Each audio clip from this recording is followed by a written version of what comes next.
फौज के numbers decent रहेंगे। हालांकि हायर कमोडिटी कॉस्ट की वजह से मार्जिन्स पर थोड़ा प्रेशर रह सकता है, लेकिन otherwise top line bottom line में हाई सिंगल डिजिट ग्रोथ देखने को मिल सकती है।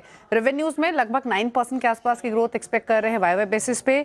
मुनाफे में भी लगभग 9% के आसपास की ग्रोथ रह सकती है। एबिटा भी 616 करोड़ से बढ़कर 651 करोड़ कंपनी रिपोर्ट कर सकती है। एबिटा मार्जिन्स हालांकि कॉन्ट्रैक्ट हो सकते हैं और यहाँ पर 28.5% से घटकर जो मार्जिन्स हैं 27.6% पर रहेंगे।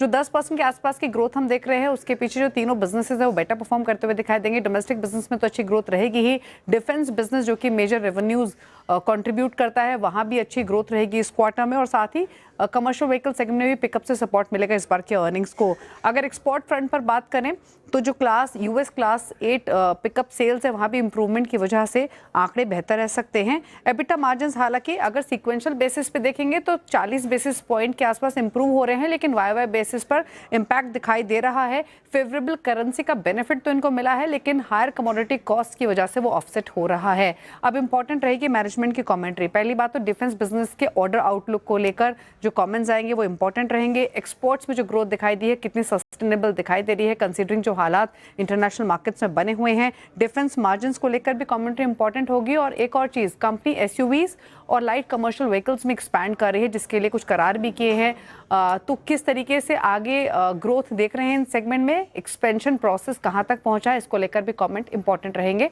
भारत फोर्ज की तरफ से।